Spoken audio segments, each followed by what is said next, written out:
What is up guys, Fellow here. Now today's video is going to be a little different. Now a few months back when I had hit 500 subscribers, I had an idea of getting one of my good friends to come on to my channel to talk about what it's like to be famous on the internet, as he's closing in on 5 million followers combined on all social platforms. And the reason why I made this video is because I want to talk about how it's like to be famous in your early 20s on the internet and the good things and also the bad things that can come from it. So I hope you guys enjoy this video, and again, thank you for 1,000 subscribers. I really do appreciate it, but either way, let's get into this video. You know, I didn't know you before, obviously, who you were as a TikTok. When I met you, you already did TikTok. I mean, you were big, but you weren't as big as you are today. And tell me a little bit about what your life was before that. Like, the day before you uploaded your first TikTok, what was that like before? So, basically, before I uploaded TikToks, I've always been posting content since I was little.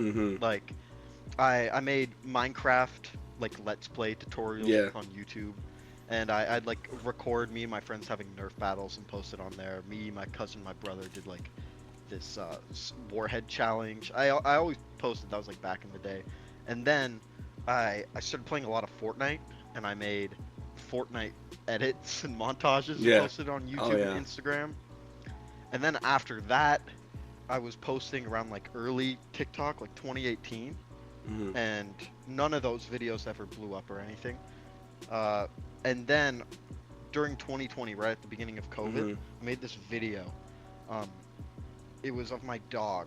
I put like a sock on its face, and I cut like holes in the eyes, and I there was like a Little Uzi Vert song on it, and I gave the dog a drip rating.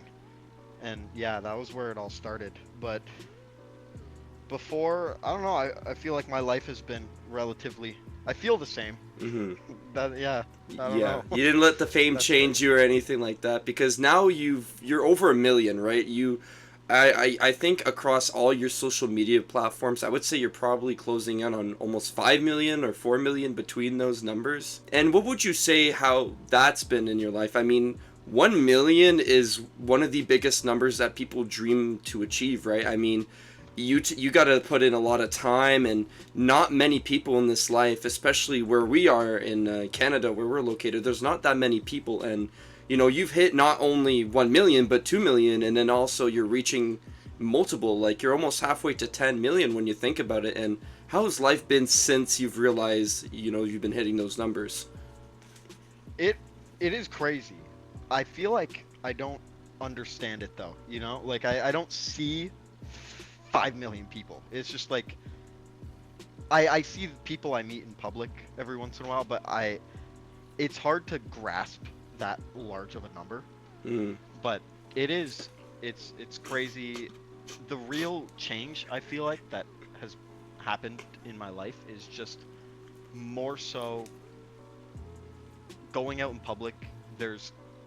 Usually there's a teenage boy, I can feel them staring, and then it's like they come up to me, they ask for a picture, or that's really all that happens. Because your audience is like a lot on the younger side of things, right? So the type of videos that you do is something that appeals to a lot of the younger generations that we have here today. So people assume, you know, with your following that you're probably getting a buttload of money, right? I mean, millions of followers, even millions of views. I mean, if you could give me a number of like how many views you get within like a month or a week, what would you say you get? If I had to guess, I haven't checked all my analytics together, but I'd say it's averaging between all platforms around 15 million views a week, around there.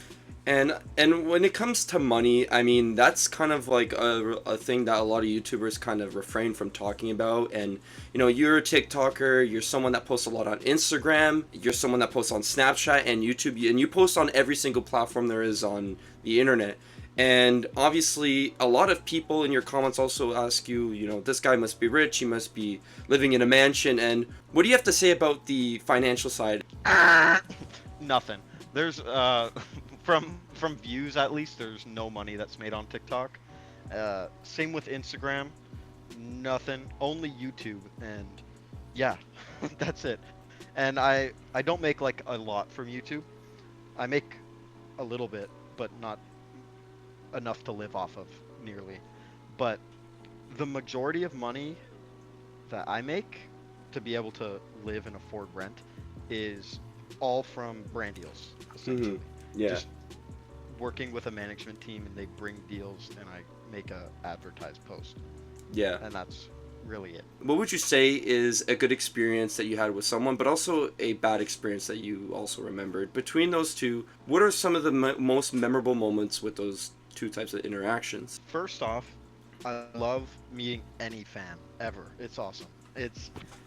I, me as a person, I am not good in social settings, I find, so it's always uncomfortable for me at the beginning when I can see someone staring or talking with their friend, but uh, it's always just great.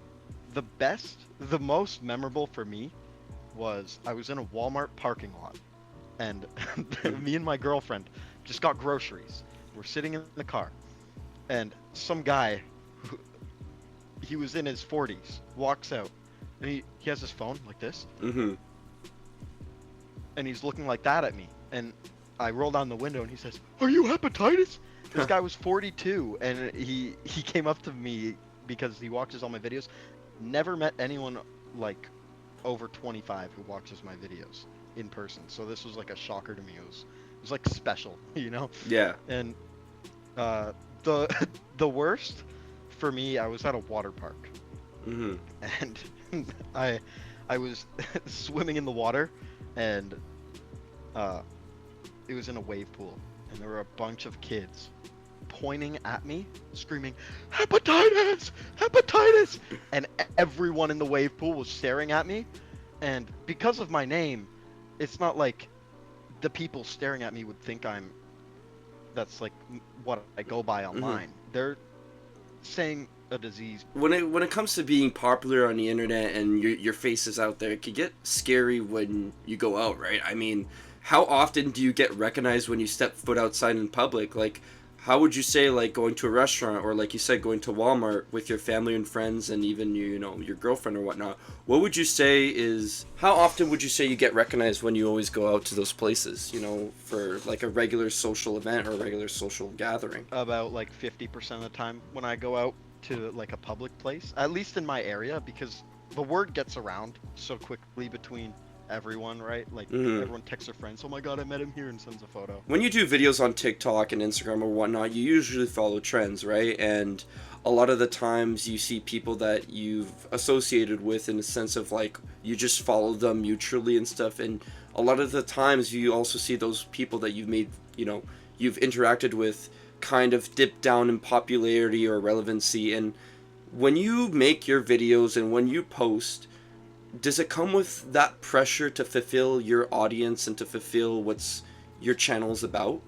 Yes, I think, because I have to be staying up with the trends, right? If I want people to be liking my videos, I have to be knowledgeable on all the recent brain rot and make a video that's different than just the normal video in a way. And most of the time in my videos, I am the punchline, right? Like I'm in a Fortnite shirt, I'm acting goofy, but yeah, I find, because this is what people follow me for, I can't really step out of that bound to make my own other content on the side, right? Yeah. Because no one's gonna find that enjoyable because they follow me for this specific thing, like all the brain rot, right? Yeah. But back in the day, I also used to feel a lot of pressure posting on TikTok because I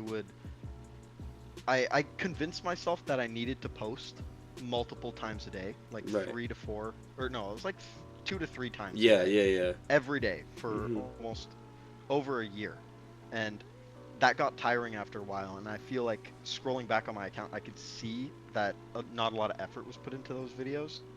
But now I like to post at minimum 1 video a day, or maximum, I mean, Yeah. 1 video a day, and sometimes there's like a week I won't post, Yeah. and then I'll get back to it and post like 5 days in a row, and I'll take 3 days, and I try to not put as much pressure on myself because I feel like that just causes me to look into it too deeply. Yeah. Like, I start thinking, oh, maybe it's the algorithm if videos don't perform as I expect, right? Like, and a while back, I also used to believe that the exact time that I posted a video changed whether it didn't perform as I expected and did. Mhm. Which there is a little bit of truth to that, because Mhm. if most of my followers are active at a certain time, it gets more engagement. But I've had videos that perform amazing and I post them at 10 o'clock when before I thought I needed to post at 2. Right, yeah. And you know, you mentioned that sometimes you don't post for a week, and a lot of the times when you don't post for a while, you're obviously thrown out of the algorithm, obviously, right? And this relates with my next question. Do you ever think that there's a possible chance that you could ever fall off? And if so, how does that make you feel? These videos won't perform forever. I'm obviously going to have to keep going with what the internet finds funny or cool Mhm. or whatever. And if I stop doing that, my account will just fall off. And I I understand that, you know, like if I'm not posting brain rot videos, no one's going to be as interested. And it sometimes it's like, oh, it could end my career. I'm not really worried about that because Mhm. I find I post videos on the internet just because I enjoy it. That's why I started. I was bored and I made videos and it worked and I just continued with that, and Yeah. here's where I am, and I'm gonna continue making videos online no matter if it's these. I think if I just stay consistent posting, Mhm. even if I switch my content, eventually that content will do good. You Yeah. know, I'm not quite worried. I know it's probably not permanent, but Mhm. I'm gonna do my best to push it as long as it can. My final question is, are you happy where you are in life? And most importantly, are you happy with where your career is currently as a content creator? Definitely, I have no complaints. It's helped me move out. It's helped me uh, just find something like a hobby. It's a hobby. It's something I enjoy doing, right? It fulfills me. So I cannot be sad about that. I'm very happy at where I am. I love meeting people that enjoy my content. It's great. I have no complaints at all about it. And if you could say anything to your fans watching this video, what would you say? Thank you guys. Thank you for watching. Do you want to promote anything? Use code SmartFellow in the Fortnite item shop. You know what? I'm okay with that one. All right, well, thank you, Titus, and thanks for joining me for my 1,000 subscriber special. Either way, guys, it's been Fellow, and thanks again, Titus, for joining me on this 1,000 subscriber special video. No problem, bro. And just remember, stay smart.